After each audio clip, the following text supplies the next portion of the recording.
नमस्कार विद्यार्थी मित्रांनो. यवतमाळ जिल्हा मध्यवर्ती सहकारी बँकेची जी भरती परीक्षा आयोजित करण्यात आली आहे, लिपिक आणि शिपाई पदासाठीच्या 133 जागांसाठीची.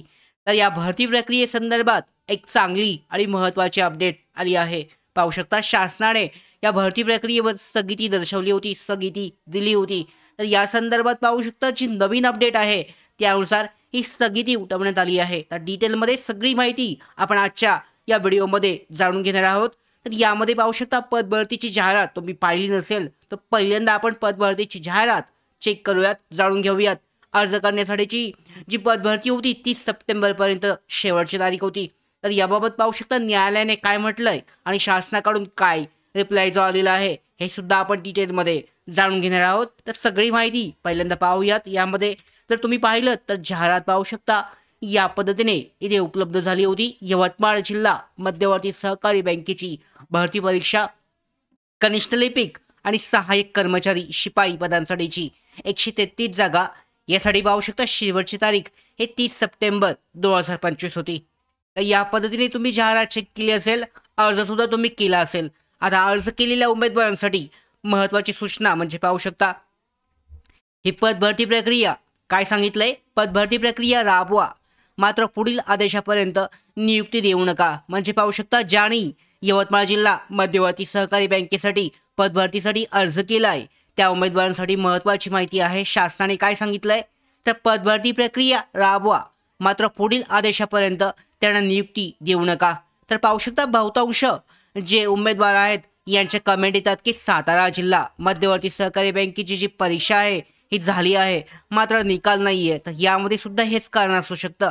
सातारा जिल्ह्यासाठी सुद्धा पदभरती प्रक्रिया पूर्ण झाले, मात्र त्यांना नियुक्ती किंवा त्याची जी पुढची प्रक्रिया राबवली जात नाही आहे. तर हे सुद्धा कारण असू शकतं की सातारा जिल्ह्याचा जो निकाल आहे हा निकाल राखून ठेवलेला असू शकतो बहुतेक.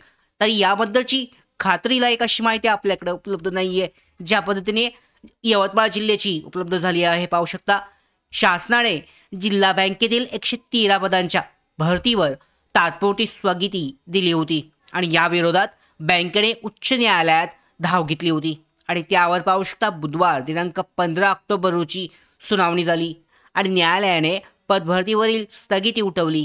मात्र पुढील आदेशापर्यंत जिल्हा बँकेने पात्र उमेदवारांना नियुक्तीचे आदेश देऊ नये असे निर्देश देण्यात आले आहेत. यवतमाळ जिल्हा बँकेतील पदभरती विरोधात काँग्रेसचे आमदार बाळासाहेब मांगुळकर आणि माजी नगराध्यक्ष संतोष बोरेले यांनी नागपूर उच्च न्यायालयात याचिका दाखल केली होती आणि जिल्हा बँकेच्या NPA 53% पोहोचला आहे. पाहू शकता, बँकेच्या विविध शाखेत अपहार झाले आहेत आणि बँकेची आर्थिक स्थिती ही कमकुवत आहे. त्याचबरोबर नाबार्डच्या नियमानुसार पदभरतीसाठी NPA हा 15%पेक्षा कमी असणं अनिवार्य आहे. पदभरतीसाठी नियुक्त केलेली एजन्सी सुद्धा वादग्रस्त आहे. आता पाहू शकता, सांगली जिल्ह्याची आपल्याकडे अपडेट आली आहे की सांगली जिल्ह्याअंतर्गत पदभरती प्रक्रिया ही राबवली जाणार आहे. मात्र सांगली जिल्ह्याची कुणाकडून घेतली जाणार आहे, TCS किंवा IBPS द्वारे. शक्यतो IBPS द्वारे ही भरती परीक्षा घेतली जाईल 500 पेक्षा जास्त जागांसाठीची. आता पाहू शकता, ही जी यवतमाळ जिल्हा मध्यवर्ती सहकारी बँक आहे, NPA खूपच जास्त आहे. NPA 50% पेक्षा जास्त आहे आणि त्याचबरोबर NPA म्हणजे तुम्हाला माहीत असेल, नॉन परफॉर्मिंग असेट्स, म्हणजे ज्याच्यामध्ये लोन असतील, लायबिलिटीज असतील, तर या सगळ्या गोष्टी येतात. तर यामध्ये आपल्याला डिटेलमध्ये जायचं नाही आहे. मात्र पाहू शकता NPA सुद्धा जास्त आहे आणि पदभरतीसाठी जी एजन्सी आहे या अगोदर वादग्रस्त ठरले आहेत. रायगड असेल, सातारा असेल, विविध जिल्ह्यांतर्गत DCC बँकेच्या भरती परीक्षा झालेत. त्यामध्ये जो घोटाळा आहे, स्कॅम झालेला आहे, त्यामध्ये पाहू शकता त्या कारणामुळे हे सुद्धा एक कारण आहे की पदभरती प्रक्रियेला विरोध करण्यात आलेला आहे. यामध्ये पाहू शकता बँकेच्या ज्या भरती प्रक्रिया आहेत एजन्सीमार्फत न घेता यामध्ये TCS IBPS अशा ज्या एजन्सी आहेत त्यांच्यामार्फत घेण्यात यावा, हे सुद्धा एक मागणी आहे. तर पुढे काय म्हटलंय ते पाहूयात आपण. तर पाहू शकता, एजन्सी जी आहे ही सुद्धा वादग्रस्त आहे. या अगोदर त्या एजन्सीमार्फत परीक्षा घेण्यात आली आहेत, ते सुद्धा वादग्रस्त ठरले आहेत. निविदेची प्रक्रिया पाहू शकता, ही निविदाला यामध्ये नियमाला अनुसरून करण्यात आली नाही आणि आदी मुद्दे न्यायालयाच्या निदर्शनास आणून देत पदभरतीला स्थगिती द्यावी आणि बँकेतील गैरव्यवहाराची चौकशी व्हावी अशी मागणी या याचिकेद्वारे केली होती आणि त्यावर न्यायालयाने 7 ऑक्टोबर रोजी सहकार विभागाच्या सचिवांना बँकेतील पदभरती यामध्ये पाहू शकता आणि गैरव्यवहाराची चौकशीसाठी 10 दिवसात चौकशी करून अहवाल सादर करावा असे आदेश दिले होते. तसेच यवतमाळचे पालकमंत्री संजय राठोड यांनी या पदभरतीत अनियमितता असल्याने स्थगिती द्यावी अशी तक्रार मुख्यमंत्री देवेंद्र फडणवीस यांच्याकडे केली होती आणि त्यानंतर सहकार विभागाकडून 8 ऑक्टोबर 2025 रोजी या पदभरतीला तात्पुरती स्थगिती देण्यात आली आहे. पाहू शकता तर तात्पुरती स्थगिती ही देण्यात आली आहे. आदेश जो आहे न्यायालयाने स्थगिती उठवले, मात्र तरी सुद्धा पदभरती प्रक्रिया राबवली जाईल. मात्र पुढील आदेशापर्यंत नियुक्ती मिळणार नाहीये. पाहू शकता या आदेशाविरोधात जिल्हा बँकेने उच्च न्यायालयात धाव घेतली होती आणि त्यावर बुधवारी सुनावणी होऊन उच्च न्यायालयाने पदभरतीवरील स्थगिती उठवले.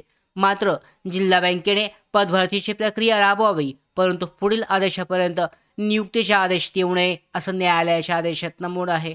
म्हणजे पाहू शकता पदभरतीची जाहिरात आली, यामध्ये तुम्ही अर्ज केला असेल 30 सप्टेंबरपर्यंत शेवटची तारीख होती अर्ज करण्यासाठीची, तर तुम्ही अर्ज केला असेल, पण तुम्हाला जी नियुक्ती आहे ह्या नियुक्ती म्हणजे परीक्षा प्रोसेस होईल, परीक्षा होईल, त्याच्यानंतर निवड यादी, प्रतीक्षा यादी, मुलाखत यादी सुद्धा लागेल. मात्र त्यानंतर उमेदवारांची जी निवड आहे, नियुक्ती आदेश जोपर्यंत राज्य शासन किंवा न्यायालय याबाबतचा निर्णय देत नाहीये तोपर्यंत तुम्हाला नियुक्ती मिळणार नाहीये अशी यवतमाळ DCCची सध्या परिस्थिती आहे. याचबरोबर पाहू शकता सातारा जिल्हा मध्यवर्ती सहकारी बँकेची सुद्धा काही प्रमाणात अशीच परिस्थिती असू शकते. याबाबत कोणतीही अपडेट किंवा याबद्दलचं डिजिटल मीडिया मार्फत किंवा प्रिंट मीडिया मार्फत सुद्धा काही अपडेट आपल्याकडे प्राप्त नाहीये.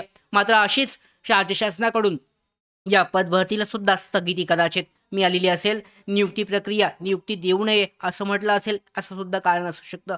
या संदर्भात जर सातारा जिल्हा DCC बँक आहे या संदर्भात जर काही अपडेट प्राप्त झाली तर सुद्धा आपण डिटेलमध्ये घेणार आहोत. तर या पद्धतीने आपल्याकडे अपडेट प्राप्त झाले. परीक्षा घेतली जाईल DCC बँकेची, यवतमाळ DCCची, मात्र नियुक्तीची आहे हे मिळणार नाहीये. या संदर्भात ज्या काही अपडेट पुढच्या नंतरच्या आपल्याकडे प्राप्त होतील या सगळ्या महत्त्वाच्या अपडेट मिळवण्यासाठीच नोकर भारतीच्या यूट्यूब चॅनलला सबस्क्राईब करा.